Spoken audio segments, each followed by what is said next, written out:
मीराबाई जैसी इनकी भक्ति है, लेकिन थोड़ा सा अंतर है जीवन में। आपके पूज्य पिताजी, सब लोग ध्यान से सुनेंगे, श्री करमेती बाई के पूज्य पिताजी श्री पुरुषोत्तम जी, राजस्थान के सीकर जिले के पास में एक गांव था, वहां उनका जन्म हुआ। एक शेखावती राजा थे, उसके यहां पर कुलगुरु पद पर थे। तो राजाओं के मंत्री, महामंत्री, कुलगुरु आदि ये भी कोई राजा से कम नहीं होते थे, इनकी भी राजघराने जैसी स्थिति होती थी। ब्राह्मण कुल में जन्मे थे।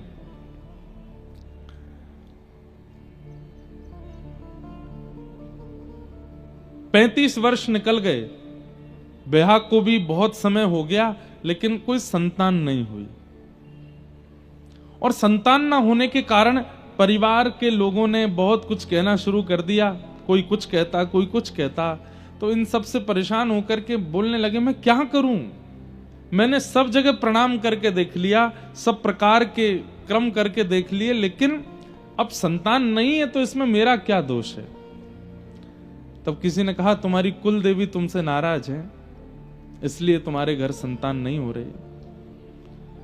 श्री पुरुषोत्तम जी बोले, मैं कुल देवी को भी प्रणाम करके आ चुका हूं, लेकिन वहां के प्रणाम से भी मुझ पर कोई प्रभाव नहीं हुआ, तो अब मैं क्या करूं? तो किसी ने कह दिया, बोले कि तुम जिद के साथ जाओ कि अगर देवी आपने मेरा ये काम नहीं करवाया तो मैं ऐसा कर दूंगा, जबकि ये नहीं होना चाहिए, गलत है। जब हमने ग्रंथ में भी ये भाव पढ़ा तो हमने ये बात पहले ही सोच ली थी कि हम सबको बता के चलेंगे कि ऐसा कभी नहीं करना चाहिए। आज के कलिकाल में तो, और विशेष रूप से एक बात बताएं, देवी के उपासक, शैव उपासक ऐसा कर सकते हैं, करते होंगे, पर प्रिया प्रियतम के उपासक ऐसा कभी नहीं करते कि हे प्रिया जी, हे श्री जी, अगर आपने ऐसा नहीं किया तो मैं ऐसा कर दूंगा। नहीं, एक बात बहुत ध्यान से सुनिएगा, हमारे श्री प्रिया प्रियतम वो किशोर हैं, नवल किशोर नवल नागरिया, नवल छोटे हैं। भले ही वो परमात्मा हैं, भले ही वो ईश्वर हैं, लेकिन आप बरसाना, वृंदावन, नंदगाम, ब्रज 84 कोस से संबंध रखते हो। तो आपकी प्रिया जी, आपके श्याम सुंदर नवल हैं, छोटे से हैं। तो जिस प्रकार छोटे बालक के सामने बहुत बड़ी बड़ी बातें नहीं की जाती, ऐसे उनके सामने भी नहीं करनी है।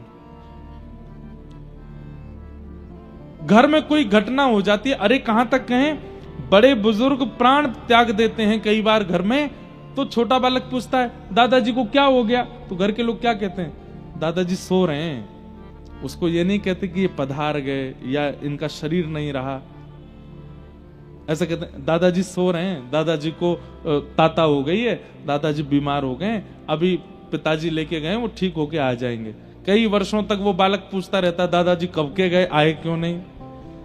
जब थोड़ा बड़ा हो जाता तब उसको बताते हैं कि तुम्हारे दादाजी ऐसे ऐसे चले गए थे।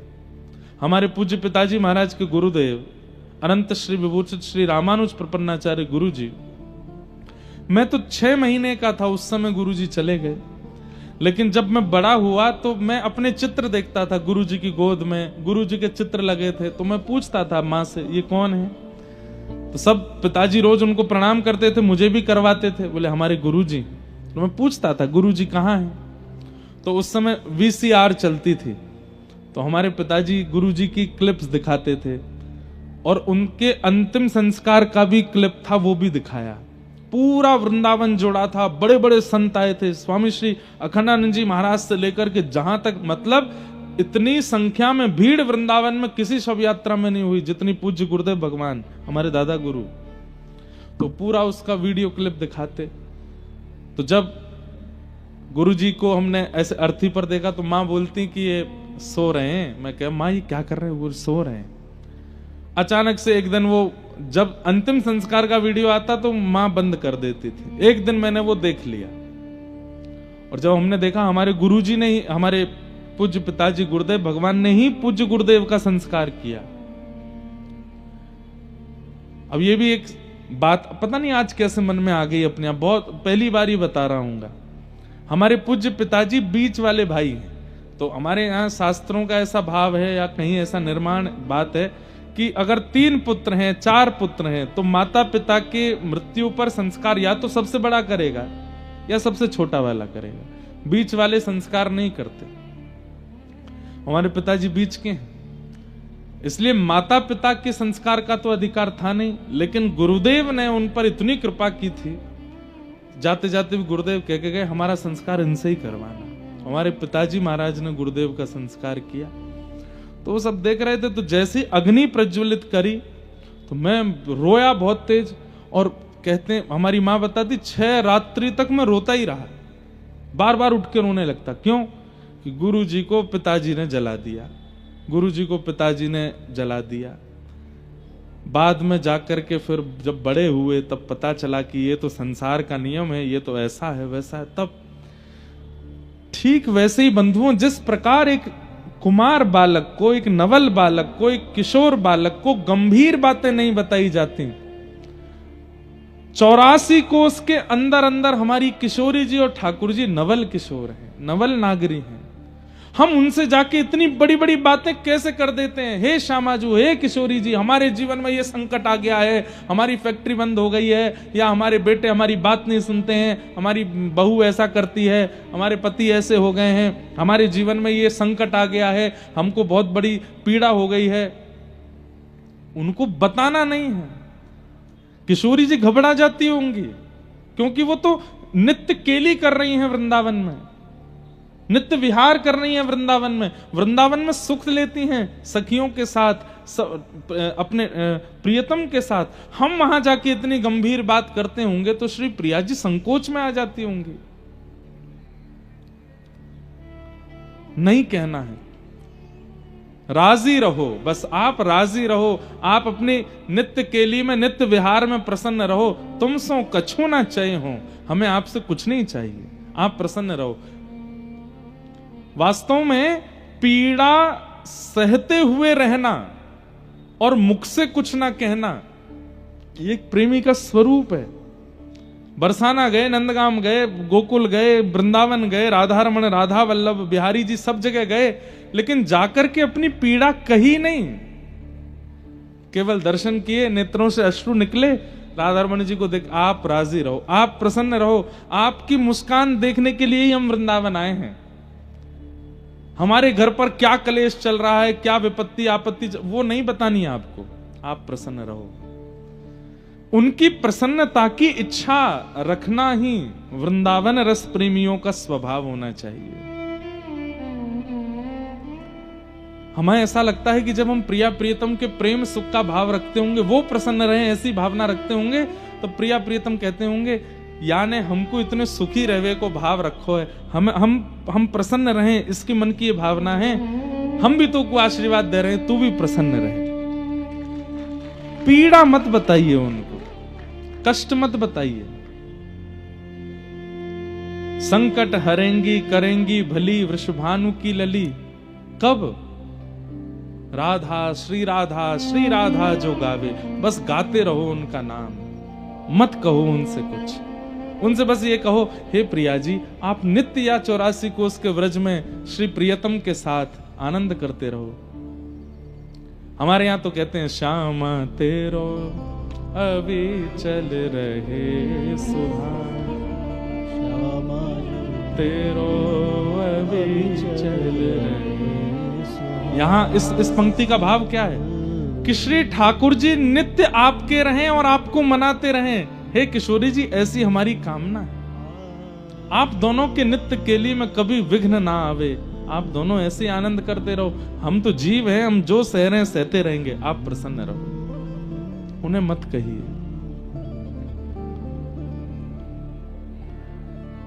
लेकिन देवी देवता, कुल देवी कुल देवता आदि आदि, इन सब से प्रार्थना की जा सकती है, अपने हृदय के बिहारी लाल से नहीं। उनको तो बस प्रसन्न रखने का भाव रखो, उनसे कुछ मत मांगिए। हमारे वृंदावन में कोकिल साईं, वहां पर भी मैं 1 या 2 दिन का सत्र करता हूं, तो श्री कोकिल साईं जी अपने प्रिया प्रियतम का दर्शन ही नहीं कराते थे दुनिया के किसी भी व्यक्ति को। कोई उनके आश्रम में आ जाता तो बाहर व्यक्ति खड़ा कर रखा था, कोई भी आए तो मुझे बताना। लोग आते, हम दर्शन करने आए हैं, तो बोले यहीं रुको। भीतर जाके बोलते साईं बाहर वो आए हैं, कुछ दर्शनार्थी आए, तो बाहर ही आते। कहो भैया कैसे आए? बोले ठाकुर जी के दर्शन करने। ठाकुर जी के अभी होंगे, अभी प्रसाद चल रही है, प्रसाद पा लो। प्रसाद पवा देते। थोड़ी देर आराम कर लो, कूलर चला दो भैया इनके लिए, बैठो सो जाओ। थोड़ी देर आराम करने का, उसके बाद दक्षिणा दे देते, कपड़े दे देते। बोले अब जाओ। बोले ठाकुर जी के दर्शन? बोले वो नहीं कराऊंगा। क्यों? वो नित्य विहार कर रहे हैं। कहीं तेने भीतर जाए करके संसार की कोई वस्तु मांग ली तो प्रिया प्रियतम छोटे से बेचारे या संसार के भाव को देने में अपनी लीला को त्याग करेंगे, इसलिए ठाकुर जी का दर्शन नहीं कराऊंगा। बाहर से ही लौट जाओ। अपने ठाकुर जी का दर्शन नहीं, केवल संतों को दर्शन कराते थे। किसी भी संसारी व्यक्ति को अपने ठाकुर जी का दर्शन नहीं कराते थे। आज भी कई महापुरुष वृंदावन में ऐसे हैं, अपने ठाकुर का दर्शन नहीं कराते। क्यों? अरे भाई, जीव का क्या, उसके मन में पता नहीं क्या चल रहा, वो क्या मांग जाए इनसे। और ये अपनी नित्य लीला में है, कहीं अपनी लीला का त्याग करके उसको देने ना आ जाएं, इसलिए नहीं मांगना। पॉजेसिव होते हैं कई सारे भक्त अपने ठाकुर के लिए, कई माता पिता अपने बच्चों के लिए। अभी वो सो रहा है उसको मत छेड़ो, वो सो रहा है उससे कुछ मत करो, वो खेल रहा है उसको मत परेशान करो। ऐसे ही ठाकुर जी भी नित्य लीला में हैं, उनको मत छेड़ो, वो नित्य विहार कर रहे हैं व्रज में। लेकिन करमेती बाई के पिताजी ने अपनी कुल देवी, किसी ने कह दिया, बोले कि तुम कह दो कि अगर मुझे संतान नहीं मिली तो मैं ऐसा कर दूंगा, ये बात कह करके जाओ देवी के पास। गए, कुल देवी का दर्शन करने के लिए गए और यह कह करके गए, अगर मुझे कुल देवी ने संतान रत्न नहीं दिया तो मैं अपने शीश की बलि चढ़ा करके आऊंगा चरणों में। इस संकल्प के साथ जब निकले, रास्ते में ही एक दिव्य स्त्री का दर्शन हुआ। दिव्य स्त्री, उसको देख करके पुरुषोत्तम जी बड़े आश्चर्यचकित हुए। बोले मैं बहुत लोग देखे पर आप कुछ अलग जैसी लग रही हैं, आप कौन हैं? बोले हम तुम्हारी कुल देवी हैं। पुरुषोत्तम जी बोले आप मेरी कुल देवी हैं? बोले हाँ। बोले कुल देवी का दरबार तो अभी बहुत दूर है, आप बीच मार्ग में ही मुझे दिख रही हैं, मैं नहीं मानूंगा आप कुल देवी हैं। यदि आप कुल देवी हैं तो मुझे कुल देवी के रूप में दर्शन दो। अष्टभुजी देवी भद्रकाली प्रकट हो गई वहीं, और प्रकट होकर के बोली क्या चाहिए तुम्हें, क्यों संकल्प लिया है, क्या बात है? सोच के तो मैं आया था कि आपसे संतान की कामना करूंगा, पर आपके दर्शन करके अब कुछ इच्छा प्रकट हो नहीं रही है। जाओ, 4 पुत्र होंगे तुम्हारे, 4 पुत्र जन्म लेंगे तुम्हारे यहां, जाओ। मैंने तो एक संतान की कामना की थी, आप 4 पुत्र कह रहे हैं। बोले हमारा मन है कि तुम्हारे यहां 4 पुत्र हो, जाओ, जन्म लेंगे 4 पुत्र। पुरुषोत्तम महाराज कहने लगे आपने 4 पुत्र की वरदान दे दिया, पुत्री का नहीं कहा। ऐसा भी हो सकता था 1 पुत्र हो जाए, 3 पुत्री, 2 पुत्र 2 पुत्री। आपने 4 पुत्र के लिए कहा। पर मेरी एक परम इच्छा है कि जब आप 1 से अधिक देना ही चाहते हैं तो 1 पुत्री और दे दीजिए। ये बात सुनकर के वो देवी थोड़ी प्रसन्न हो गई। बोले आज के कलिकाल में पुत्री की कामना करता कौन, लेकिन तुमने मुझसे पुत्री की याचना की है। हाँ देवी, मुझे पुत्री चाहिए। ठीक है, 4 पुत्र होंगे, वंशवर्धन करने वाले होंगे, धन वर्धन करने वाले होंगे, ऐश्वर्य वर्धन करने वाले होंगे, तुम्हारे कुल का उत्थान करने वाले होंगे, लेकिन 1 पुत्री होगी, परम भक्त होगी। और ऐसी भक्त होगी, तुम्हारे पुत्रों के, तुम्हारे नाम से तुम्हारे पुत्र जाने जाएंगे, लेकिन ऐसी पुत्र जन्म लेगी कुल में जिसके नाम से तुम जाने जाओगे, जिसके नाम से पूरा कुल तुम्हारा जाना जाएगा, तुम्हारा पूरा सर्वस्व जाना जाएगा। ऐसी पुत्री तुम्हारे यहां जन्म लेगी। आनंदित होकर के पुरुषोत्तम जी वापस लौट करके आए। धीमे धीमे 4 पुत्र हुए और 4 पुत्रों के बाद 5वीं पुत्री गर्भ में आई। अच्छा, एक बात तो माननी पड़ेगी, देवी आराधन और महादेव का आराधन किया कीजिए, कृष्ण भक्त भी। क्यों? भक्ति के वर्धन के लिए उनकी आराधना करो, क्योंकि वे ठाकुर जी के समीप के हैं, उनके मित्र हैं। उनके आराधन से उनको प्रसन्न करके कहो कि आप ठाकुर जी से कहो हमारे चित्त में और प्रेम बढ़े। महादेव से कहो, हे महादेव, हे गोपेश्वर महादेव, आप ठाकुर जी से कहो हमारे चित्त में और प्रेम बढ़े। तो देवी आराधन, महादेव के आराधन से चित्त में प्रीति बढ़ सकती है। इसलिए कृष्ण भक्त भी, हमारे वृंदावन के भक्त भी नवरात्रि का व्रत किया करो। गोपियों ने नवरात्रि व्रत किया था, उसी के बाद महारास हुआ, और उसी में ही कात्यायनी मैया से मांगा था कि कृष्ण हमको पति रूप में मिले। कात्यायनी मैया की कृपा से शरद पूर्णिमा पर रास बिहार हुआ। तो देवी कृपा तो करती हैं। कृष्ण भक्त भी अगर कृष्ण भक्ति के लिए नवरात्रि का व्रत रखें, और आगामी अभी श्रावण आएगा, सोमवार के सोमवार महादेव की आराधना करो, केवल इसी भाव से कि हमारे व्रज के प्रति इतना प्रेम हो जाए, प्रिया प्रीतम इतने प्रिय लग जाएं, हमसे जो भी अपराध बनता है, जो भी हमसे पीड़ा बनती है, कष्ट बनता है, वो सब दूर हो जाए, बस ठाकुर जी की प्रीति प्राप्त हो, ऐसी महादेव कृपा करो। आप हमें याद करेंगे।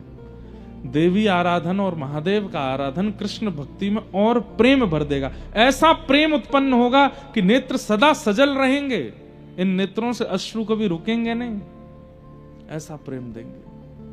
महादेव तो भीगे रहते हैं, 24 घंटे भीगते ही रहते हैं। ऐसा ही वो भीगे रहने का तात्पर्य है, वो नेत्रों से प्रेम रस गिर रहा है महादेव के, ऐसे ही हम हो जाएंगे।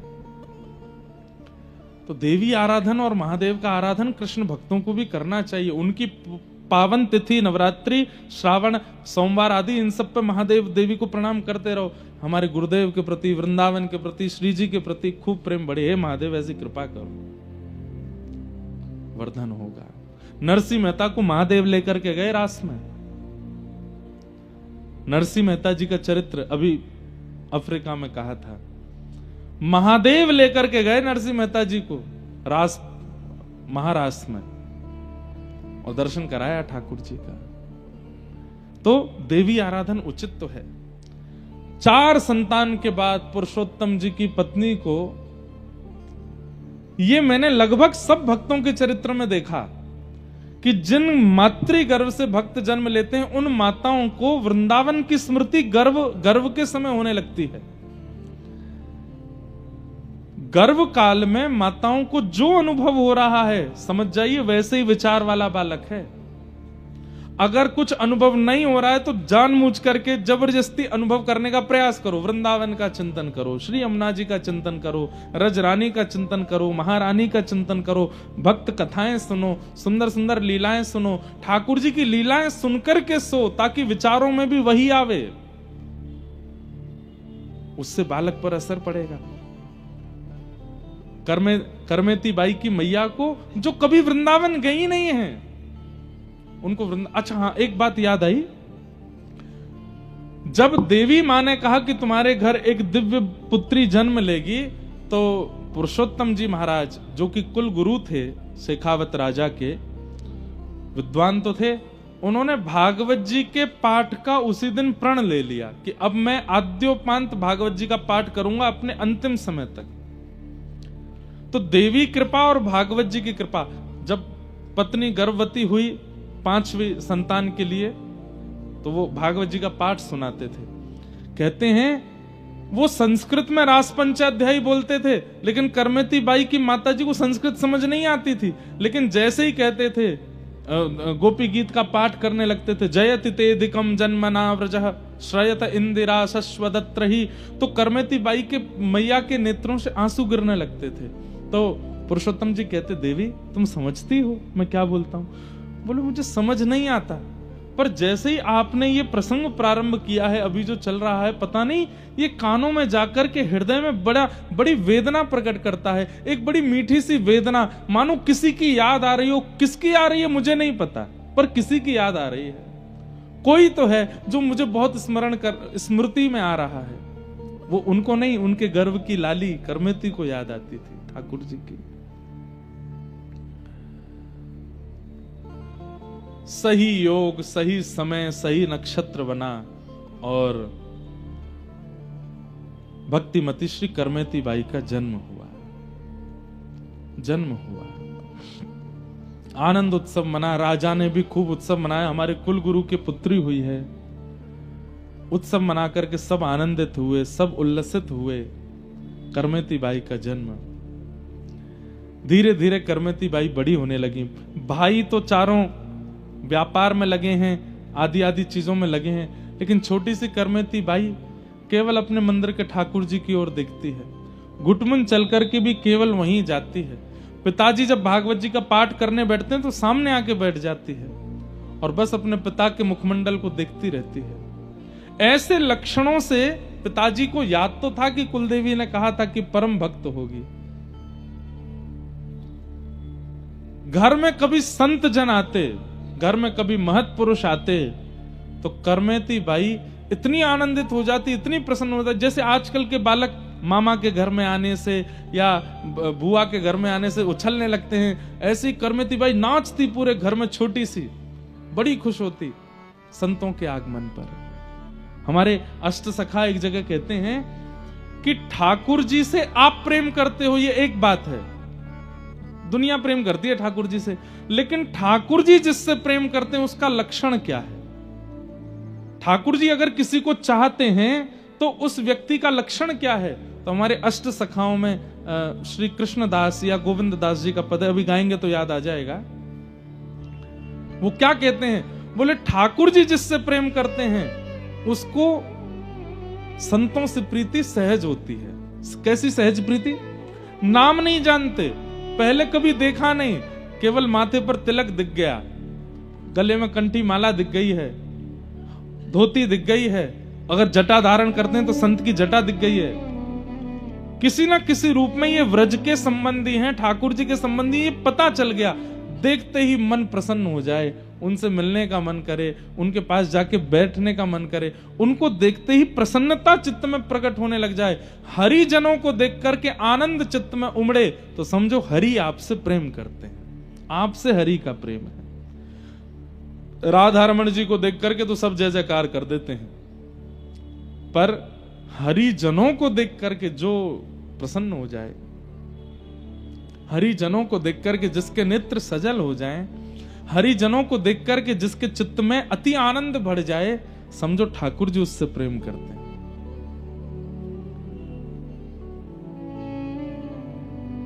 तब अपनों करी जाने गिरधर, तब अपनों करी जाने गिरधर, जब अपनों करी जाने गिरधर, जब अपनों करी जाने। कब जाने कि गिरधर ने हमें अपना लिया है?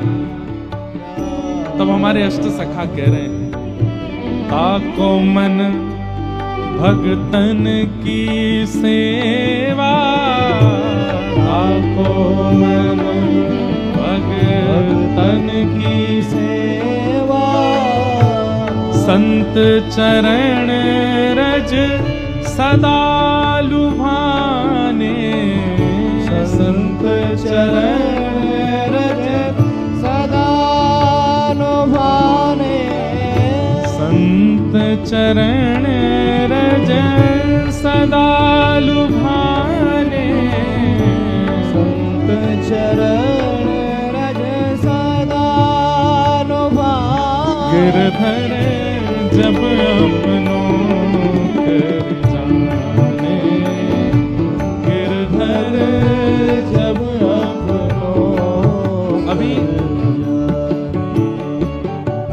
अभी हम साउथ अफ्रीका गए थे कथा करने, तो वहां पे समुद्र के किनारे घूम रहे थे, हमारे सब संगीतज्ञ भी थे और भी लोग, सब धोती वोती पहने घूम रहे। तो एक वहां के जो वहां कृष्ण वर्ण के लोग रहते हैं ना, कृष्ण वर्ण समझ गए? राधा रमण जी जैसा वर्ण है उनका, बिल्कुल देखने में ऐसा लगता है कि ओहो, अंधेरी निशा, अमावस्या की रात्रि, और जब हंस जाते हैं तो लगता है कि तारे टिमटिमा गए हों। अच्छे हैं, किसी की बुराई नहीं है, लेकिन तो हम लोग समुद्र के तट पर घूम रहे थे, तो एक आया दौड़ा दौड़ा, बड़ा हत्ता तगड़ा लंबा, और हमारे रूप ये धोती वोती देख करके ऐसे खड़े होकर के देखे, बोले यू ऑल फ्रॉम इंडिया? हमने कहा यस। हरे कृष्णा। और जैसे उसने हरे कृष्णा कहा, मैंने कि देखो ठाकुर जी को देख करके कोई हरे कृष्ण कहे, जय जय श्री राधे कहे, तो समझो वो ठाकुर जी से प्रीति करता है। मैंने कहा लेकिन अष्ट सखा कहते हैं ताको मन भक्तन की सेवा। मैंने कि दौड़ के हमसे हरे कृष्ण बोलने आया धोती देख करके, और देखो कितना प्रसन्न, हमारे संग फोटो खिंचा के गया। मैंने कि कहीं ना कहीं इसके पूर्व जन्म के या किसी जन्म का या इस जन्म का कोई तो ऐसा कर्म होगा, ठाकुर जी को थोड़ा सा प्रिय तो है, थोड़ी सी इसके प्रति प्रीति है। अब कालांतर में आगे जाकर के इस पर क्या कृपा होगी ये तो मुझे नहीं पता, लेकिन अभी ब्रजवासियों को देख करके दौड़ करके आया है और प्रणाम कर रहा है और जय जय हरे कृष्ण कर रहा है। ठाकुर जी की इस पर कृपा है। क्यों? हरिजन संगे हरि उर आने, गिरधर जब अपनों कर जान, गिरधर जब अपनों कर, ओ गिरधर जब अपनों कर जाने, गिरधर जब अपनों। बोलो भक्त वत्सल भगवान की। करताल बजा के गाओ।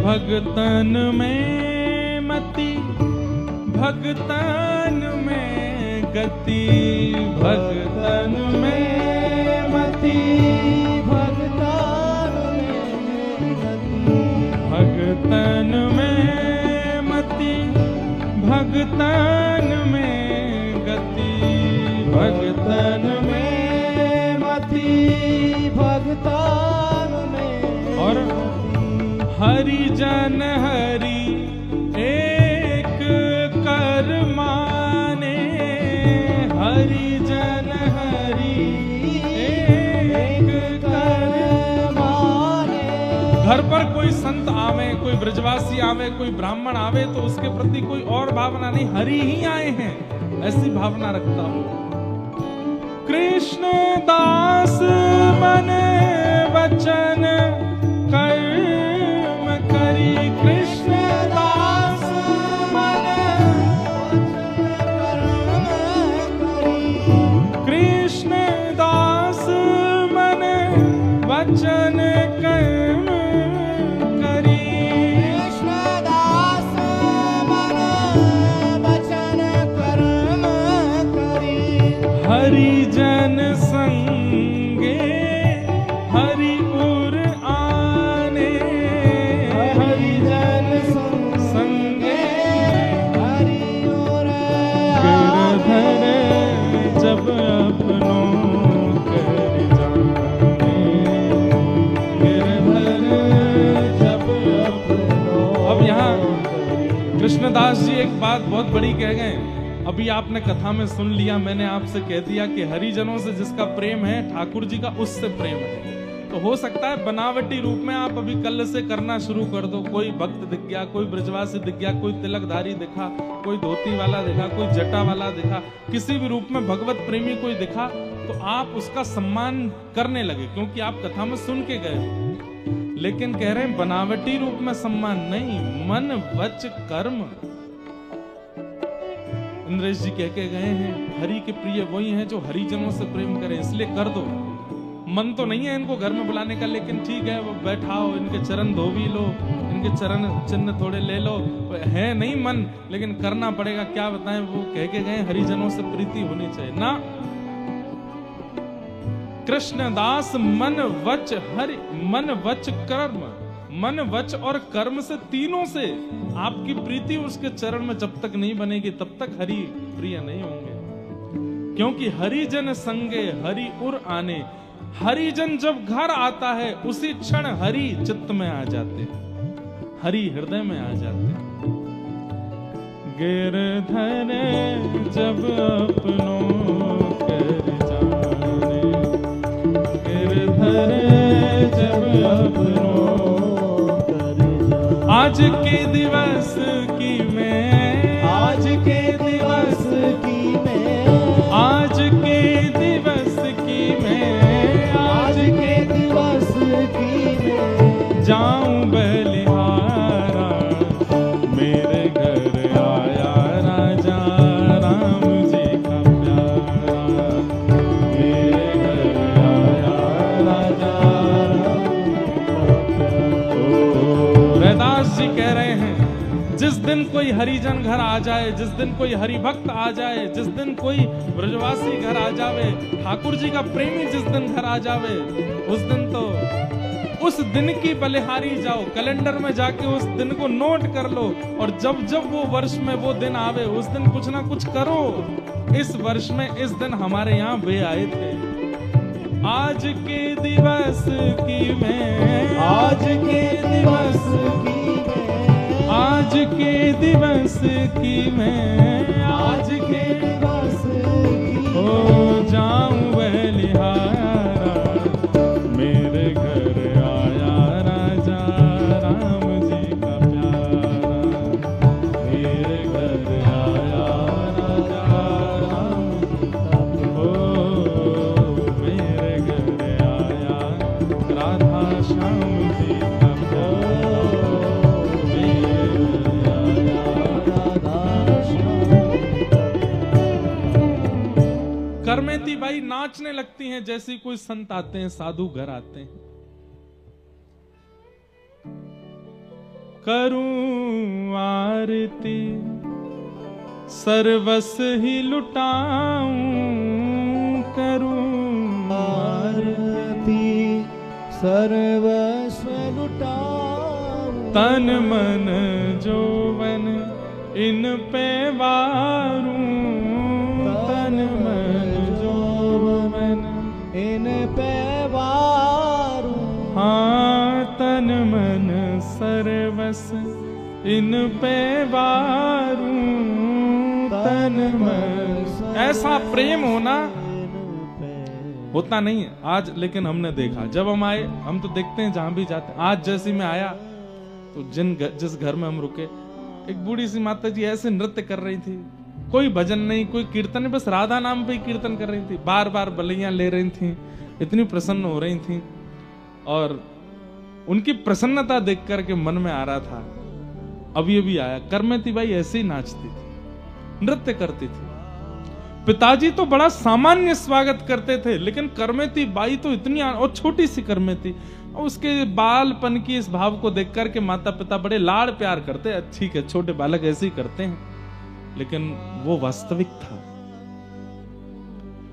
करमेती बड़ी होने लगी, खेल में मन नहीं, केवल पिताजी की कथा सुनती हैं पूरे दिन और बस रोती रहती हैं। पूछती हैं, पिताजी जिनकी आप कथा सुनाते हो ये कब मिलेंगे हमको? मिलेंगे बेटा, मिलेंगे एक दिन, ऐसा कह करके टाल देते। लगभग 10-11 वर्ष की आयु जब हो गई, बाल विवाह हो जाते थे बच्चों के, राजस्थान में तो विशेष रूप से।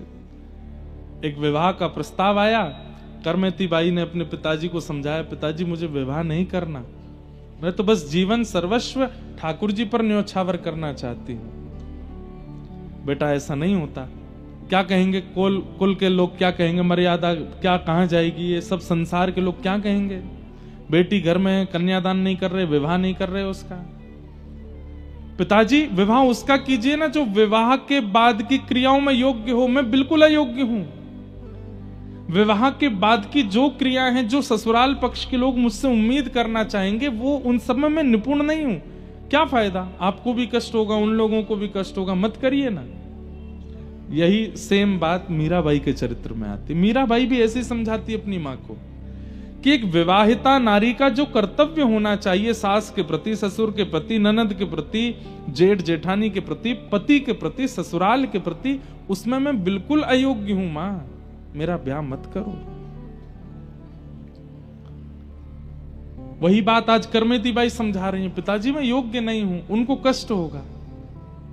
अरे बेटा, जब ब्याह होना होता है सब ऐसे ही बोलते हैं, और ब्याह होने के बाद सब सीख जाते हैं। माता पिता ने कुल मर्यादा, लोक लाज क्या कहेगा, इस सब के देखते हुए जबरदस्ती करमेती बाई का ब्याह कर दिया। ब्याह तो कर दिया, गौना नहीं हुआ। पति वापस चले गए ब्याह करके, अब गौना होगा जब थोड़े और बड़े हो जाएंगे। बाल विवाह ऐसा होता था पहले, बाल विवाह का विरोध किया गया, ठीक भी था। क्यों? बाल विवाह में क्या हो रहा था कि बाल्यकाल में दोनों का विवाह कर दिया, अयोग्य थे दोनों, जानकारी थी नहीं। गौना वही होता था 18, 19, 20 साल में जाकर के, और तब तक दो प्रकार के कर्म होते थे, या तो लड़का को कोई और पसंद आ गया, यहाँ जो बहू थी उसको कोई और पसंद आ गया, या फिर कई बार दोनों में से किसी की मृत्यु हो जाती थी, या कुछ भी ऐसी घटनाएं होती थी। इसलिए बोलते थे कि भाई जब वो योग्य हो जाए तभी ब्याह करो, इसलिए बाल विवाह का विरोध। लेकिन प्राचीन काल में तो बहुत बाल विवाह हुए। गौना की प्रतीक्षा। अब करमेती बाई रोज सिंदूर लगाती हैं मां, छोटी सी हैं 12 वर्ष की, यहां तक चूड़ियां पहनाती हैं, साड़ी पहनाती हैं, पैरों में पाजेब पहनाती हैं। अब उनको तो वो श्रृंगार प्रिय लगता था कि इस श्रृंगार को करके मैं जब ठाकुर जी के सन्मुख जाती हूं तो ठाकुर जी प्रसन्न हो जाते हैं। पूछती थी माँ ये किसके लिए? बोले ये पति के सौभाग्य के चिन्ह होते हैं, पत्नी को धारण करने चाहिए, उससे पति प्रसन्न भी रहता है और दीर्घायु भी होता है। वो तो प्रियतम को ही अपना सर्वस्व मान चुकी थी। सिंदूर लगाती, चूड़ी पहनती, सब श्रृंगार करती, पर दौड़ के जाती मंदिर में, ठाकुर जी से जाके पूछती कैसी लग रही हूं मैं, आज मेरा स्वरूप कैसा लग रहा है आपको? पिता कभी कभी चिंता करते, पत्नी से बोलते मुझे थोड़ा लगता है कि करमेती, बोले अरे उसका ब्याह हो गया है, कोई बात नहीं, अभी बालिका ही तो है, थोड़ी थोड़ी बड़ी हो जाए, गौना तक आ जाएगी बुद्धि उसमें। लेकिन मीराबाई तो सदैव तड़प रही हैं। मिलवे को मोहे चाब घनेरो, मिलवे को मोहे चाब घनेरो, कब मिल पीत सवेरा, गोविंद कब मिल पीत सवेरा, गोविंद कबहू मिले पिया मोरा, गोविंद कबहू मिले पिया मोरा, गोविंद कबहू। कहती हैं, बात करती हैं अपने ठाकुर जी से, कब मिलोगे आप मुझे, कब मुझे मिलोगे, मेरे ऊपर कृपा कब करोगे, कब तक ऐसे मूर्ति बने खड़े रहोगे? अब तो मेरी धीरे धीरे उम्र बढ़ती जा रही है, कब मिलोगे आप मुझे? बस यही कहकर के रोती रहती हैं। व्याकुल प्राण धरत नहीं धीरज, व्याकुल प्राण धरत नहीं धीरज, कब देखूं मुख तोरा, गोविंद कब देखूं मुख तोरा। मीराबाई का पद है, बहुत प्यारा पद है। मीराबाई के पद इतने अद्भुत हैं, अगर हमको कोई कह देना हम सालों साल मीरा चरित्री कहते हैं, इतना सुंदर है। मीराबाई की रचना, लेखनी बताती है कि उनका प्रेम कैसा है, अद्भुत है। मीरा के प्रभु गिरधर नागर, मीरा के प्रभु गिरधर नागर, ताप तपन बहु तोरा, गोविंद ताप तपन बहु तोरा, गोविंद कबहु मिले पिया मोरा।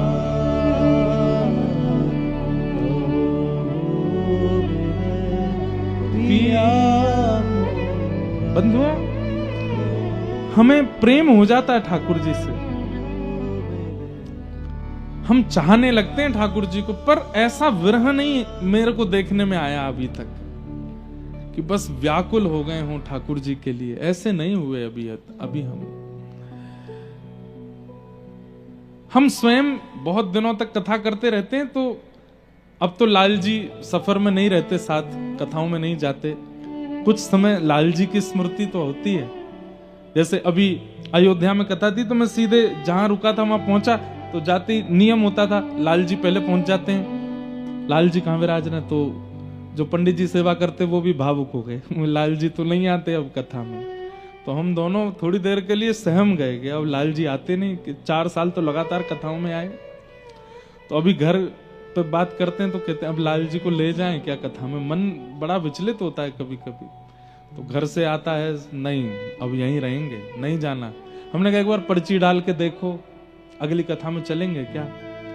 पर्ची डालते हैं, ठाकुर जी मना कर देते नहीं जाना, और विरह हो जाता है चित्त में कि उनका मन नहीं है। वो कह चुके थे कि ब्याह उला के बाद हम घर रहेंगे, घर ही रहते हैं, लेकिन मैं हूं ले जाऊंगा, पर्ची बिना डाले ले जाऊंगा, पूछूंगा ही नहीं।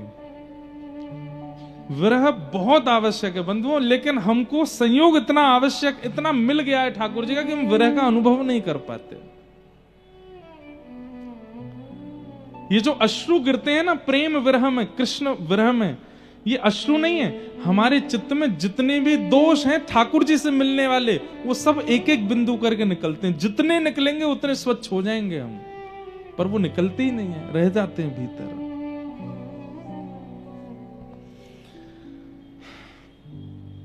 करमती बाई कहती अब सहन नहीं होता, जल्दी मिलो। सब कुछ ठीक चल रहा था, अचानक से एक दिन पत्र आता है और करमती बाई की माँ बड़ी खुश होकर के और हल्ला करके घर में बताती है, अरे वो पावन दिन आ गया। सब पूछते क्या हुआ। बोले करमती के ससुराल वाले 3 दिन बाद आ रहे हैं और गौने का समय निकला है, करमती को ले जाएंगे। ये सुनकर के करमती बाई मानो, पिताजी कौन आएगा 3 दिन बाद। बोले तेरा बेटी ब्याह हुआ था ना 5 साल पूर्व। बोले वो तो माँ ने कहा था खेल हो रहा है। बोले नहीं बेटा, वो तो तब छोटी थी इसलिए हमने ऐसा बोल दिया था। तेरा ब्याह हुआ है, उस घराने के पुरुष से ब्याह हुआ है और वो तेरे को ले जाने आएंगे, बहुत अच्छे हैं, बहुत ऐसा है वैसा है। करमती बाई बोली माँ मैं इतने दिन तक ये सिंदूर चूड़ी और ये सब ये उसके लिए करती थी। बोला हाँ, मुझे क्यों नहीं बताया स्पष्ट। बोले स्पष्ट अब क्या बताती तुझे मैं, बस ठीक है। करमती बाई बोली इनसे तो अब कुछ भी कहना ठीक नहीं। अपने भाई से पूछा, भैया आप उनके यहाँ गए थे, वो परिवार भक्त है, उनके यहाँ ठाकुर सेवा होती है, उनके यहाँ कथा भगवत सत्संग। तो बाई ने कहा देख स्पष्ट तुझे बता दूं, बाद में तुझे पता चले तो मन में बड़ा कष्ट होगा। उनके यहाँ कुछ नहीं होता, वो तो सब बस खाते पीते हैं, आनंद करते हैं। कोई सेवा वेवा भक्ति भजन कथा कीर्तन संत आगमन ये सब जो तूने यहाँ अनुभव किया कुछ नहीं है वहां पर। करमती बाई तो अब घबरा गई, अब मैं क्या कर सकती हूँ। पूछने लगी अब कुछ हो सकता है। बोले कुछ नहीं, अब तो हो गया विवाह, अब तो तेरा गौना होना, बस विदाई होनी है, बाकी सब तो हो चुका। करमती बाई व्याकुल है। 1 रात 2 रात निकल गई, रोते रोते ठाकुर जी से कहने लगी आप ही कुछ करो।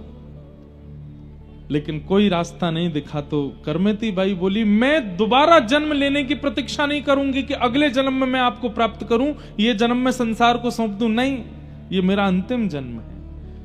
मैं इस जन्म में ऐसी कोई भूल नहीं कर सकती जिससे आप मुझसे दूर हो जाओ। मैं आपको प्राप्त करके रहूंगी। और बस जिस दिन सुबह बारात आनी है, आ चुकी है गांव के बाहर, बस सुबह घर आना बाकी था, उसी रात करमेती बाई घर छोड़ करके पूर्व दिशा की ओर भागी। क्यों? ये नहीं पता कि वृंदावन का रास्ता कहां है, बस ये पता है किसी संत ने कहा था कि हमारे घर से पूर्व दिशा में वृंदावन है। तो बस पूर्व दिशा की ओर देखा और दिशा की ओर देख करके बस कुछ सामग्री कुछ लेकर के नहीं गई हैं। जैसी स्थिति में थी उसी स्थिति में पूर्व दिशा की ओर चल पड़ी। रास्ते में जंगल पड़े, भयभीत जंगल। छोटी सी करमेती बाई 16 वर्ष की हैं बस।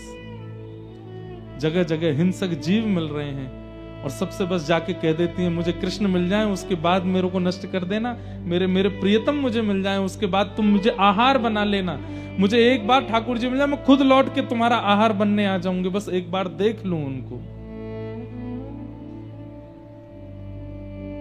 सुबह का समय हुआ, बारात आई, करमेती को कक्ष में खोजने गए, नहीं मिली। रसोई में खोजा, बाहर ढूंढा, पीछे ढूंढा, गांव में ढूंढा, सब जगह ढूंढ लिया, लेकिन करमेती नहीं मिली। माता पिता, सुबह से शाम हो गई, बारात बैठी है, कहां है बहू? बस अभी मिल जाएगी, अभी मिल, ऐसे करके 2 दिन तक बारात को रोक के रखा। अंत में बताना पड़ा कि करमेती मिल नहीं रही है। शेखावत राजा जिनके कुल गुरु थे, उनको पता चला कि पुत्री घर में मिल नहीं रही है। पिता ने कहा, मुझे एक ही संशय है। बोले क्या? वो वृंदावन गई होगी। वो श्याम सुंदर से बहुत प्रेम करती, पर हमें लगता था ये उसका बालपन है, हम थोड़ी जानते थे कि वो इतनी तन मन धन से न्यौछावर हो चुकी है। हे राजन, आप रक्षा कीजिए, मेरी पुत्री ढूंढी है। सेना लगा दी, बोले ढूंढो। उस सेना को लगाया जो बड़े बड़े युद्ध में जाती थी कि ढूंढ के लाओ, हमारे कुलगुरु की पुत्री को ढूंढ के लाओ। करमेती बाई भूखी प्यासी बस पूर्व दिशा की ओर, यही पता है पूर्व दिशा। और उसमें नदी कभी आ जाती है तो बेचारी नदी पार करती हैं, कभी घने जंगल आ जाते हैं तो उसको पार करती हैं, कभी कुछ और पड़ता है, गांव पड़ते हैं तो छुप छुप के वहां से निकलती हैं। बस पूर्व दिशा नहीं छोड़नी, यहीं रहते हैं श्याम सुंदर, यहीं है वृंदावन। क्या समझ में आया अब तक की कथा सुन के? करमेती बाई को प्रेम हुआ ठाकुर जी से, ठाकुर जी को प्रेम हुआ है करमेती से। प्रेम तो मुझे भी है, आपको भी है, पर हम ऐसे व्याकुल नहीं होते। ऐसी व्याकुलता, ऐसी तत्परता, ऐसी निर्भयता और ऐसी लगन तो उसमें आती है जिसको ठाकुर जी प्रेम कर रहे हो।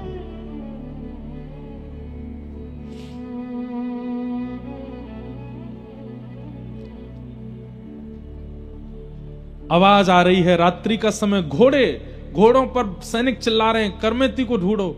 उसका ऐसा रूप रंग है, मां ने बताया था, लाल वस्त्र पहन करके है, गले में सोने के आभूषण पहने हैं आदि, ऐसा हल्ला मचा रहे थे सब जगह। करमेती बाई ने जैसे ही देखा ये मुझे अब ले जाएंगे पकड़ करके। रेगिस्तान था, वहीं पर एक 3 दिन पुराना ऊंट मरा पड़ा था। गीदड़ और कुछ हिंसक जीव उसके भीतर पेट के सब सामग्री खा चुके थे। भयंकर दुर्गंध आ रही थी उसमें से। करमेती बाई ने सोचा, मैं कहीं भी छुपूंगी, ये सब ढूंढ लेंगे मुझे और मुझे वृंदावन नहीं जाने देंगे। एक ही उपाय है, ये विशाल ऊंट का कंकाल पड़ा है, इसके अंदर छुप जाती हूं। जब समीप गई तो ग्रंथ में लिखा है कि करमेती बाई को 2 बार बमन की इच्छा हुई, इतनी दुर्गंध थी कि सह नहीं पा रही हूं। 3 दिन से भूखी हैं, अन्न भी नहीं खाया, और जब उसके पास गई तो इतनी दुर्गंध थी कि वहां खड़ी नहीं हो पा रही थी। लेकिन मन में विचार करती हैं, संसार, अगर आज करमेती तूने इस दुर्गंध को नहीं सहा तो ये पकड़ के ले जाएंगे और जीवन के अंतिम श्वास तक संसार के विषय की दुर्गंध सूंघनी पड़ेगी। वो जीवन भर की विषय की दुर्गंध सूंघने से अच्छा है कुछ समय की इस ऊंट की दुर्गंध को सहले करमेती प्रियतम मिल जाएंगे। और करमेती बाई उस ऊंट के भीतर प्रवेश कर गई। बाहर से कंकाल और वैसा था, मक्खियां भिन बना रही थी, कोई पास भी नहीं आ सकता। और उसके भीतर करमेती बाई बैठी है, नेत्र बंद करके अपने प्रियतम का स्मरण कर रही है। बस कुछ देर और करमेती, कुछ देर और, फिर से सब चले जाएंगे, फिर हम चलेंगे ना वृंदावन। मानो जैसे अपने आप से ही बात कर रही है। सैनिक जन आसपास आए, मरे हुए ऊंट को देख करके मक्खियां भिन बना रही हैं। दुर्गंध के कारण सैनिक ही घबरा गए, मुंह बंद कर, अरे जल्दी निकलो यहां से, निकलो भैया, यहां कैसे रुक सकते हैं। और 2 दिन तक करमेती बाई उस ऊंट के कंकाल में ही रही भीतर। ये मानव रह सकता है? नहीं रह सकता। ठाकुर जी जिसको बुला रहे हैं वो रह लेगा, वो कैसी भी व्यवस्था में रह लेगा। 2 दिन बाद करमेती बाई के प्रसंग में आता है, जब वो वृंदावन गई और वहां जाकर के जब लोगों ने उनकी पता किए तो एक संत ने उनसे पूछा, हमने सुना करमेती जी आप ऊंट के कंकाल में रही थी। बोले हाँ। आपको दुर्गंध नहीं आई थी? बोले आई तो थी। फिर कैसे रह ली?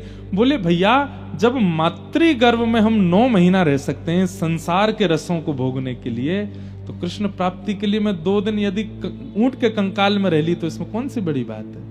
हम सब वह दुर्गंध सह करके आए हैं 9 महीने मां के गर्भ में, केवल किस लिए? ताकि संसार में जन्म लें और संसार में जन्म लेके संसार के रसों का सुख ले सकें।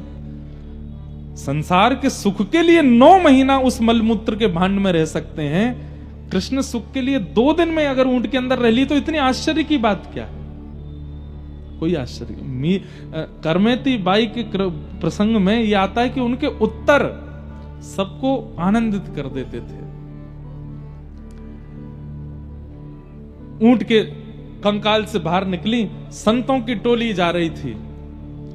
करमेती बाई बोली ये निश्चित वृंदावन जा रहे होंगे, मैं इनके साथ हो लेती हूँ। दौड़ी दौड़ी करमेती बाई गई और संतों से बोली आप लोग कहाँ जा रहे हैं? बोले हम लोग अभी वृंदावन जा रहे हैं। बोले मुझे भी ले चलो। संत जन बोले तुम में से बहुत दुर्गंध आ रही है, कहां से आई हो? बोले ये दुर्गंध तो क्षणिक है, अभी चली जाएगी। संतों ने उनको छूने से मना किया, थोड़ा आगे पीछे होने लगे, लेकिन एक संत समझ गए। उन्होंने कहा सुनो चिंता नहीं करो, अभी आगे एक घाट आएगा, वहां गंगा जी बह रही है, वहां स्नान करेंगे, तुम स्नान कर लेना। और श्री करमेती बाई गंगा स्नान करी और उन संतों की टोली के साथ श्री करमेती जी वृंदावन पहुंची। आहा, वृंदावन सांचो धन भैया। जैसे ही वृंदावन की ओर पहुंची हैं, यही कई मानो ऐसा लगता है कि एक जैसा ही स्वरूप मीराबाई और करमेती जी का है। जैसे मीराबाई जब पहली बार वृंदावन गई तो वृंदावन समीप आ रहा है, ये जैसे ही खबर सुनती कि अब वृंदावन इतने किलोमीटर रह गया तो मीराबाई को मूर्छा आ जाती थी, वृंदावन आने वाला है। करमेती बाई भी ऐसी हो रही हैं, जैसे ही संत जन कहते अरे भैया बस थोड़ी देर और, बस वृंदावन आने वाला है, तुम करमेती बाई मूर्छित होकर गिर पड़ती वृंदावन का नाम सुनते। होश में आती, संत जन कहते क्या हुआ? मेरे प्रियतम रहते हैं वहां पर। रूप स्वरूप श्रृंगार देख करके संतों को ऐसा लगता कि शायद ब्याह हुआ होगा वहां पर, अपने पति से मिलने के लिए जा रही है। लेकिन सोचते भी थे कि अकेली क्यों जा रही है, इसके साथ कोई है क्यों नहीं। बोले अब हमें क्या सोचना, चल रही है तो चलने दो। करमेती बाई वृंदावन पहुंची और जब वृंदावन पहुंची यमुना जी में स्नान किया, अपने वस्त्र, अपने श्रृंगार, जो कुछ भी था सब त्याग दिया। बंधुओं, सुनने में थोड़ी अटपटी बात है, पर श्री करमेती बाई जी केवल पत्र पहन करके रहती थी, पत्ते, वट के बड़े बड़े पत्तों को धारण करके रखती थी, कोई वस्त्र नहीं पहनती थी। यमुना जी का जल पीती थी और व्रजरज खा करके अपना पेट भरती थी। अरे भोरी सखी जी का हमने चरित्र सुना, वहां पर भी इतने हृदय में कंपन हो जाता है कि वो सेवा कुंज में बंदरों को डालने वाले चने, वो चने जब बंदर खा जाते उसके बाद जो चने की गुठली बच जाती उसको खा करके भोरी सखी रही। वृंदावन में श्री हमारे हित संप्रदाय के एक आचार्य भोलानाथ जी, भोरी सखी, चनों के छिलके खा करके रहते थे। उनके लिए हमको मन में ऐसा आ रहा था कि राम राम कैसे रहे होंगे, लेकिन आज करमेती बाई जी के चरित्र को देख के लगता है रज खा करके रहती हैं, व्रज रज खाती हैं, यमुना जल पीती हैं और पड़ी रहती हैं बस।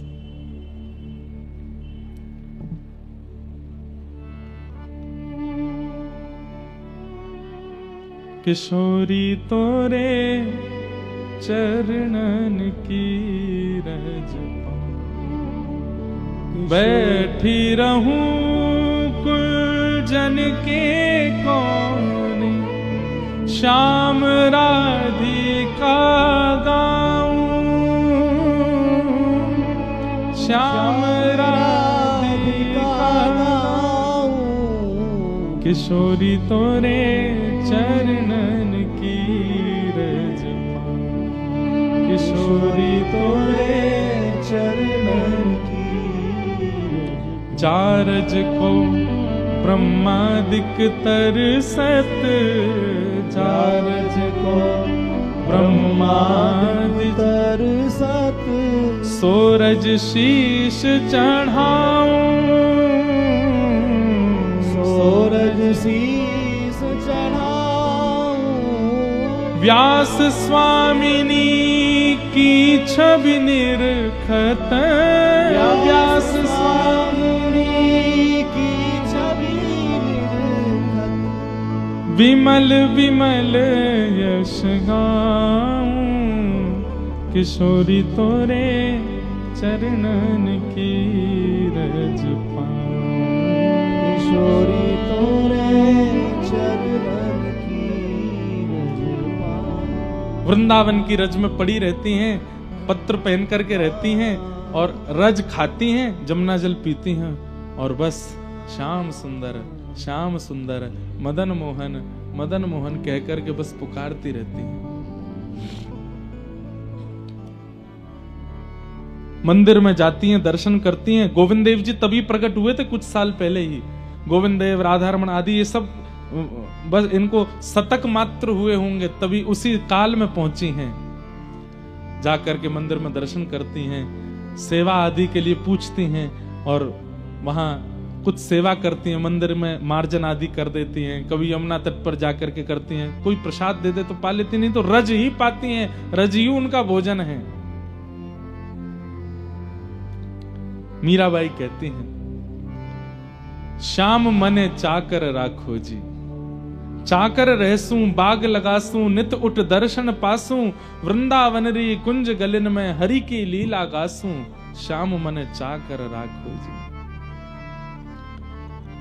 हे थारी चाकरी में चूक कोनी, राखू मारा सावरिया, राखू मारा सावरिया, चाकर राखो जी।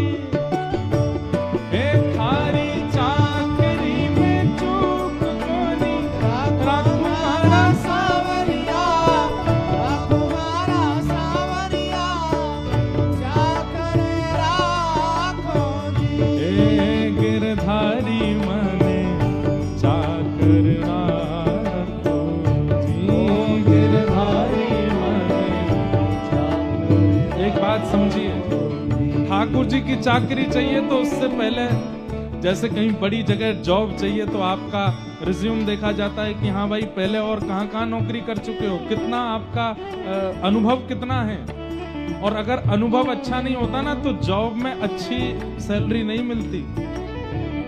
संतों की सेवा करके, ब्रज रसिकों की सेवा करके, ब्रजवासीन की सेवा करके, हरिजनों की सेवा करके अपना रिज्यूम इतना अच्छा कर लो कि जब श्री जी के चरणों में जाकर के रिज्यूम दो, उन संत की सेवा, इतने ब्रजवासियों की सेवा, इतने महापुरुष, इतने हरिजनों की सेवा हमने करी है, तो श्री जी कहेंगी भाई एक्सपीरियंस अच्छा है, निज निकुंज नव निकुंज की सेवा में इसको लिया जा सकता है। लेकिन कहीं सेवा ही नहीं करी होगी तो फिर सेवा कैसे मिलेगी। इसलिए खूब हरिजनों की सेवा करो। यहाँ जो आपके अगल बगल में बैठे ना, ये भी हरिजन हैं। कथा सुनते सुनते इनके भी चरण दबा दिया करो। जब ये कथा सुन के उठा करें तो इनकी चरण रज भी ले लिया करो। आप सब भी हरिजन हो। ठाकुर जी की चाकरी करनी है तो एक्सपीरियंस्ड हो जाओ, और एक्सपीरियंस के लिए ये सब हरिजनों की सेवा करो, संतों की सेवा, ब्रजवासियों की सेवा करो। थारी चाकरी में चूक कोनी, राकुमारा सावरिया, राकुमारा सावरिया, चाकर राखो जी, गिरधारी मने चाकर राखो जी। थारी चाकरी में चूक कोनी, राकुमारा सावरिया, राकुमारा सावरिया, चाकर राखो जी। हे गिरधारी मने चाकर राखो, हे गिरधारी में मेरा माये गिली खड़ी।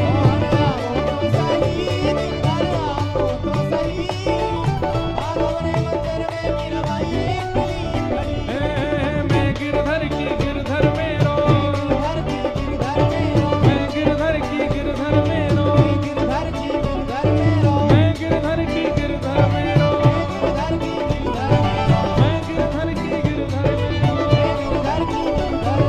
मैं गिरधर की गिरधर।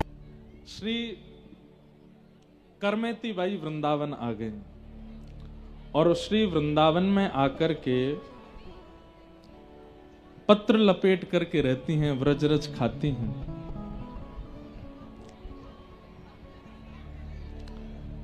बिल्कुल शांति से, अभी कथा चल रही है, सब लोग शांति से विराजो।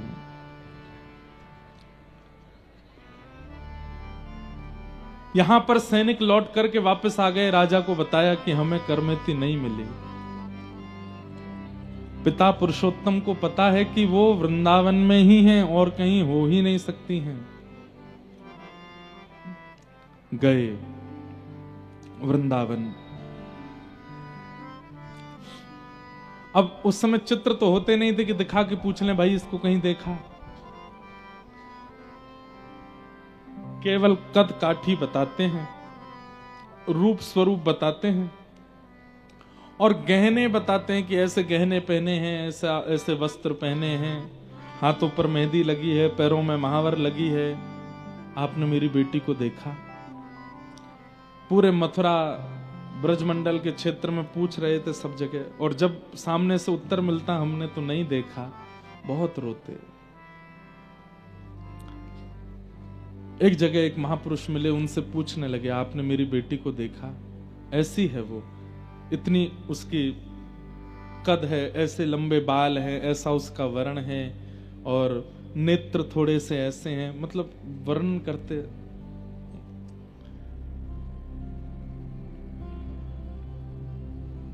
तभी वो एक संत से बात कर रहे थे, वहीं पर एक मेहतरानी थी। उस मेहतरानी ने वो बात सुन ली और कहा, बोले ऐसा कद है, ऐसी काठी है, ऐसा सब स्वरूप है, सब कुछ बिल्कुल, मतलब थोड़ी बहुत बातें उनसे मिल गई। बोले हाँ हाँ हाँ ऐसा ही है। बोले मैंने एक लड़की को देखा और भैया उसको देख करके तो मेरे रूह कांप गई थी। बोले क्यों? बोले वो रज खाती है, रज खा करके रहती है, यमुना जल पीती है और श्याम सुंदर का भजन करती रहती है। कभी कभी मंदिर दर्शन करने चली जाती है, यमुना जी के तट पर पड़ी रहती है, पर उसके कोई आभूषण वस्त्र नहीं है, पत्ते पहन करके रहती है। अब पुरुषोत्तम पिताजी कह रहे हैं कि ये मेरी बेटी ही है, लेकिन जब वो स्थिति बताते हैं कि रज खाती है, जल पीती, यमुना जल पीती है और पत्र पहन करके रहती है, तो मन में ये सोच रहे हैं हे विधाता ये मेरी बेटी ना हो, मैं देख नहीं पाऊंगा उसको ऐसे। कद काठी से तो कह रहे हैं कि मेरी बेटी है, लेकिन जब स्थिति सुन रहे हैं तो कह रहे हैं कि मैं नहीं देख पाऊंगा, ये मेरी बेटी ना हो, कोई और हो, किसी की बेटी ना हो, कोई पिता अपनी पुत्री को ऐसे नहीं देख सकता, मुझे आप ले चलेंगी उसके पास। बोले चलो। एक वट वृक्ष था, उसके नीचे जाकर के वो माँ खड़ी हुई और इशारा करके देखा, अधिकतर यहीं रहती है वो। यमुना जी की बालू है, चारों तरफ घने वन हैं, और पिता ने ऊपर चढ़ करके बड़े कांप रहे हैं कि कहीं करमेती ना हो वो। और जब देखा व्रजरज मुख पर लगी है, लेकिन सुंदरता इतनी अद्भुत है कि कोई देख ले तो बस देखता रह जाए। ऐसे सुनहरे केश पर नेत्रों में प्रेम नीर बह रहे हैं, मुख से हरि नाम निकल रहा है, पत्र पहन करके बस व्रजरज में लेटी हैं और देख करके हो गया यही है करमेती। पुरुषोत्तम जी पहले तो टूट गए, देख नहीं पाए, और जैसे तैसे उठ करके देखे और देख करके बोले ये क्या हो गया मेरी पुत्री को, ये कैसा इसने स्वरूप बना लिया, इसके वस्त्र कहां गए, इसके सब गहने कहां चले गए। अरे बेचारी इतनी दूर से आई है, रास्ते में पता नहीं किसी ने इसको लूट ना लिया हो, कैसा व्यवहार किया होगा, मेरी पुत्री को मैं कैसे देख रहा हूं ऐसे। बहुत साहस करके, हिम्मत नहीं हो रही है, करमेती बाई के पास गए। करमेती बाई उस समय मानसी चिंतन में थी, और मानसी चिंतन में क्या अनुभव कर रही थी कि श्री ठाकुर जी रास विहार कर रहे हैं और श्री प्रिया जी के साथ रास विहार करते हुए करमेती को बुला रहे हैं। लेकिन जैसी करमेती उठ के खड़ी होती हैं, वो रास का स्वरूप अंतर ध्यान होता है, रो के फिर से गिर पड़ती हैं। हे श्याम सुंदर मत तड़पाओ, ऐसे मत जाओ, अब तो आ जाओ। बंधु, ठाकुर जी कई बार आप चैतन्य चरितामृत सुनेंगे और भी कई कथाएं सुनेंगे तो आपके मन में एक प्रश्न उठ सकता है कि ठाकुर जी इतना विरह दे क्यों देते हैं। मैंने पहले ही इसका उत्तर दिया है कि अत्यंत विरह चित्त का मार्जन करता है, पवित्रीकरण होता है। जो व्यक्ति प्रेम करता है लेकिन प्रेम में कभी व्याकुल ना हुआ हो, उसका प्रेम पवित्र नहीं होगा।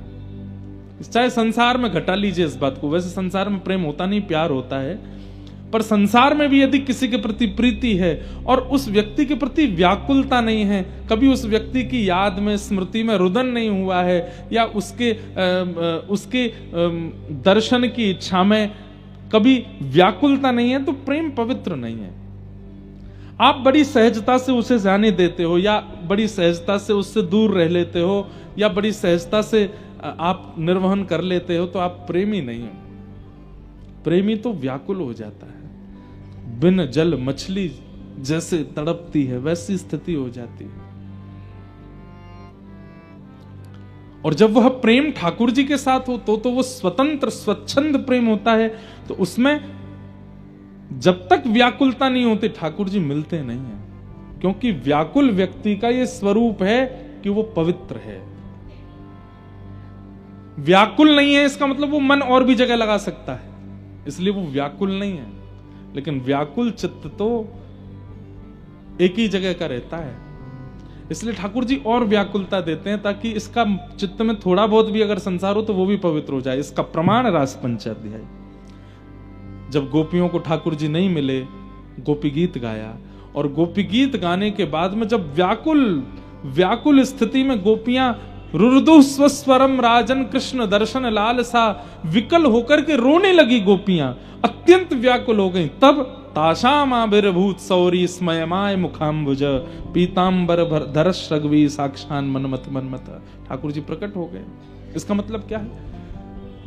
व्याकुलता नेत्रों का नीर, मैंने पहले भी कहा, जितने बूंद गिर रही हैं नेत्रों से समझो उतने दोष निकल रहे हैं। कृष्ण विरह में यदि रो रहे हो तो, संसारी विषय में नहीं, कृष्ण विरह में, वृंदावन की याद में, अपने सदगुरु की याद में, ठाकुर जी की स्मृति में, श्री जी की स्मृति में रुदन चित्त का मार्जन कर रहा है, पवित्रीकरण कर रहा है। इसलिए ठाकुर जी कभी कभी अति विरह भी इसलिए दे देते हैं तो थोड़ा बहुत भी और जो विषय रह गया हो वो भी निकल जाए चित्त से। लेकिन उसी समय पिता आ गए और रोती बिलकती करमेती बाई बस रो रही थी, श्याम सुंदर कहां चले गए। पिता ने बड़े धीमे से करमेती जी का स्पर्श किया, स्पर्श करते ही वो भाव साम्राज्य टूट गया, नेत्र खुले, सामने पिता को देखा। अब देखो कैसी विपरीतता, ठाकुर जी की याद में रो रो के बेहाल हैं, लेकिन पिता को देख करके नहीं रोए करमेती बाई। पिता टूट के गिर पड़े सामने, करमेती मेरी लाली, मेरी पुत्री, मेरी बेटी, ये तेरी कैसी स्थिति हो गई, ये क्या कर रखा है तूने।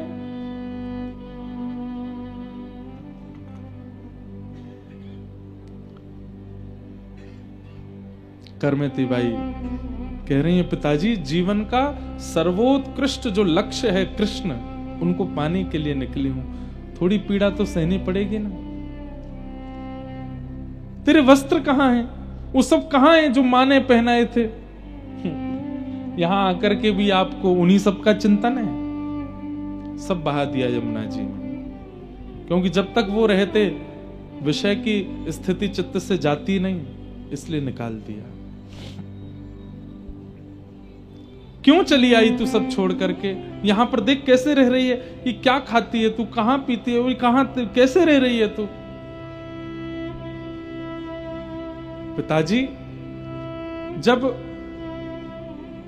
तपा जाता है ना, तभी मटका जल भरने योग्य बनता है। यदि मटका तपाया ना गया हो तो जल भर देंगे तो फूट जाएगा। ये वृंदावन है, यहां प्रेम रस सदैव बरस रहा है। उस रस को अपने अंदर समाहित करने के लिए मैं अपने मटके रूपी स्तन को तपा रही हूं, ताकि उस रस को रख सकूं अपने अंदर। कितनी सुंदर बात। हम लोग वृंदावन जाके, अयोध्या जाके, बद्रीनाथ जाके, तीर्थों में जाकर के भी अति व्यवस्थित होना चाहते हैं, अति व्यवस्थित होना चाहते हैं। व्यवस्थित मतलब तपन नहीं है, तपाया नहीं जा रहा है। तप का मतलब क्या होता है? विपरीत परिस्थिति का अनुभव करना। गिरिराज जी की परिक्रमा कर रही है, थोड़ी देर में नहीं लगी तो रिक्शा कर लेते हैं, चलो पैदल नहीं तो ऐसे लगा लो। नहीं, तपाइए अपने आप को। नहीं लग रही है तो बैठ जाओ, थोड़ी देर आराम करके लगाओ, लेकिन लगाओ पैदल ही। दंडवती कर रहे हो तो दंडवती लगाइए, उसमें ये नहीं कि थोड़ी कम हो जाए, थोड़ी ज्यादा हो जाए, मेरी 2-4 किलोमीटर कोई और कर देता तो कितना अच्छा रहता ना। एकादशी का व्रत है तो द्वादशी का चिंतन कर रहे हैं, कब आएगी द्वादशी, कब खाएंगे छोले भटूरे, कब होगा। नहीं, ये तप है, इनमें तपाइए। गुरुदेव की आज्ञा 8 माला की, 16 माला की, तो हम एक ज्यादा करें। और एक ज्यादा करने पर भी विरह हो, अरे 17 माला पूरी हो गई, 18 माला पूरी हो गई, इतनी जल्दी पूरी हो गई। मेरा तो पूरा जीवन ही नाम में निकल जाना चाहिए था। ऐसा तप ही इस शरीर को तपाता है। और तपाकर जब मटका तपता है, उसमें पानी डाला जाए तो भर जाता है, संचित हो जाता है। करमेती बाई कितना अच्छा ज्ञान दे रही हैं। वृंदावन में प्रेम रस बरस रहा है पिताजी, उसको धारण करने की सामर्थ्य हर मटके में नहीं होती। कच्चे मटके उस रस को बहा देते हैं। मैं तपा रही हूं ताकि इतनी निष्ठुर हो जाऊं कि वो रस जब मुझ में आवे तो वो संभल सके। मुझे नहीं समझ आता तू क्या बोलती है, ये कैसी भाषा बोल रही है? करमेती मुझे बस एक बात का उत्तर दे। बोले क्या? तुझे एक बार भी ये नहीं लगा कि मैंने अपने पिता की नाक कटवा दी, अपनी मां की कैसी बेइज्जती पूरे नगर में करा दी, बारात घर पर थी और तू भाग गई वृंदावन? करमेती बाई बोलती है, मेरी भाषा आपको समझ में नहीं आती पिताजी, फिर प्रश्न क्यों कर रहे हो? नहीं, इसका उत्तर दे मुझे। करमेती बाई कहती है, मैंने आप ही की कथा में सुना था, आंखों का साफल्य, नाक का साफल्य, कान का साफल्य, सर्वांगीण देह का साफल्य तब है जब वह कृष्ण में है। यदि कृष्ण युक्त नहीं है तो हमारे देह का कोई साफल्य नहीं है। इससे यह बात सिद्ध होती है पिताजी, जो भजन करते हैं ना, नाक उन्हीं की होती है, और जो भजन नहीं करते उनके नाक नहीं होती। तो जिनके नाक नहीं है वो कितनी भी कटे, क्या बुराई? आपने ठाकुर जी को उद्देश्य नहीं माना, माने ठाकुर जी को उद्देश्य नहीं माना। आप भेज रहे थे मुझे उस परिवार में जिस घर में ठाकुर जी का भोग तक नहीं लगाया जाता। आपकी तो नाक पहले ही नहीं है। हाँ, मैं अगर वहां गौना करके चली जाती तो मेरी नाक कट जाती, क्योंकि मेरी नाक थी। मैं ठाकुर जी का स्मरण करती हूँ, ठाकुर जी का भजन करती हूँ। नाक उनकी कटती है जो भजन करने के बाद भी ठाकुर जी को प्राप्त नहीं कर पाते, तिलक स्वरूप धारण करने के बाद भी ठाकुर जी का अनुभव नहीं कर पाते, गुरु आश्रित होने के बाद भी जीवन जी के मर गए लेकिन ठाकुर जी को दर्शन नहीं कर पाए, उनकी नाक कटती है। जो देह प्राप्त करके, तिलक धारण करके, शिखा धारण करके, सूत्र धारण करके, तुलसी धारण करके, गुरुदेव को धारण करके, वृंदावन से संबंध बना करके मृत्यु से पहले पहले ठाकुर जी का अनुभव कर लेते हैं, उनकी नाक बचती है पिताजी।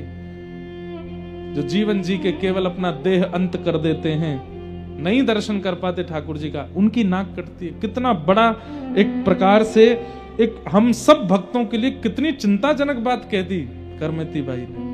मैं तिलक लगाता हूं, कंठी पहनता हूं, कथा करता हूं, धोती पहनता हूं, शिखा रखता हूं, यदि मृत्यु से पहले भगवत अनुभव नहीं हुआ तो मेरा धिक्कार है। मेरा तिलक लगाना, मेरा स्वरूप धारण करना, ये सब केवल श्रम हो जाएगा।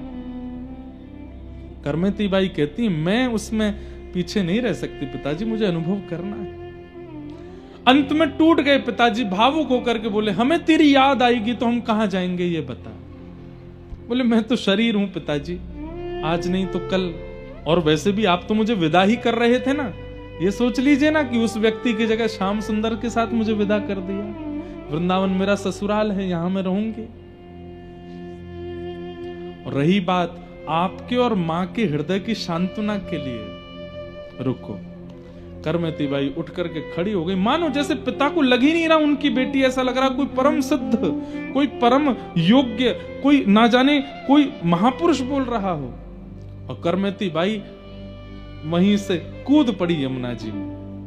पिता तो एक बार को घबरा गए, ये क्या हुआ। लेकिन थोड़ी देर में करमती बाई निकली और अपने कंठ से लगा करके एक बिहारी जी की सुंदर मूर्ति लेकर के श्री यमुना जी से प्रकट हुई और अपने पिता को प्रदान किया। चारों भैयाओं का ब्याह हो गया, मैं वृंदावन आ गई। आप और मैया इनकी सेवा करना और इनकी सेवा करके अपना जीवन सफल बना लेना पिताजी। और मेरी एक प्रार्थना, क्या अब वृंदावन दर्शन करने आइएगा, मुझसे मिलने नहीं। मैं अपना राह चुन चुकी हूं, मैं अपना मार्ग चुन चुकी हूं, मुझे उससे मत भटकाइए पिताजी। आज भी वो बिहारी जी विराजते हैं। करमती बाई का जो गांव है, मेरी कथा भी है कुछ महीने बाद सीकर जिले में, वहीं आज भी विराजते हैं। वही पिताजी को ऐसा ज्ञान उपदेश किया, बोली अब आप जाओ वापस और मत आइएगा।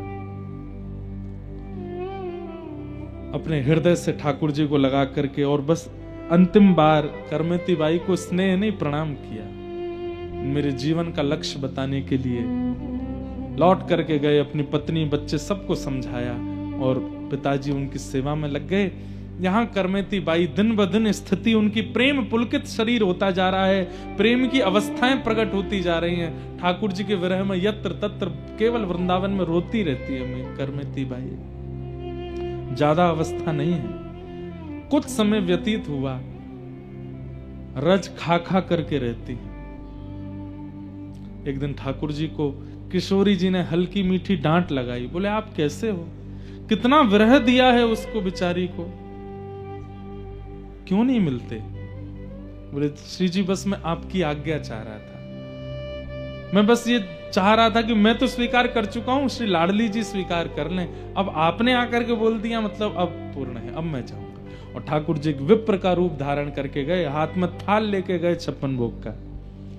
करमती बाई के पास गए, रो रही थी करमती, रज खा रही थी करमती, पत्र खा लेती थी और ज्यादा भूख लगती थी, तो है तो शरीर ही। करमती क्या कर रही है, भूख लग रही है, कोई ऐसा वैद्य ढूंढ के लिए आइए ना जो ऐसी औषधि दे दे कि भूख ही ना लगे। इस शरीर के सारे नियमों को मैं पूर्ण कर करके हार चुकी हूं, मेरी इंद्रियां शिथिल हो जाए, ऐसा कोई वैद्य हो उससे औषधि ले आइए ना। महात्मा बोले सब करेंगे, ले मैं तेरे लिए प्रसाद लाया, पाले। आज जब से आई हैं 2-3 वर्ष तो हो गए, करमती बाई आज पहली बार उन्होंने अन्न की सामग्री देखी। कभी कभी मंदिर में प्रसाद मिलता था तो पा लेती थी। पाने से पूर्व बोली आप कौन हो, बोले मैं ऐसे ऐसे, अपना कुछ परिचय भगवान ने दिया। एक बात बोलिए ना, क्या इसको पाने के बाद मेरी भूख विश्राम हो जाएगी, बोले हाँ हो जाएगी। करमती बाई पा रही हैं, पाते पाते पेट भर रहा है, सब स्थितियां उचित होती जा रही हैं। ठाकुर जी बोले अब पा लिया? बोले हाँ। देखो तुम लाली हो ना, ऐसे अंग पर बिना वस्त्र के नहीं रहते। लो ये चुनरी है श्री जी की, ये ओढ़ो। चुनरी उड़ा दी, चुनरी उड़ा के पहना दी। करमेती बाई मन में सोच रही मैं आपको मना क्यों नहीं कर रही हूं, मैं तो ये सब नहीं करती, पर आपसे मेरी मना क्यों नहीं हो रही है? बोले ठाकुर जी के प्रसाद है ना इसलिए नहीं हो रही है। ले श्री जी को ये आंखन को काजर है, आंखन में लगा। मतलब धीरे धीरे ठाकुर जी ने सब श्रृंगार प्रदान कर दिए, बस ये बता के कि ठाकुर जी के प्रसाद है, प्रसाद है, प्रसाद है।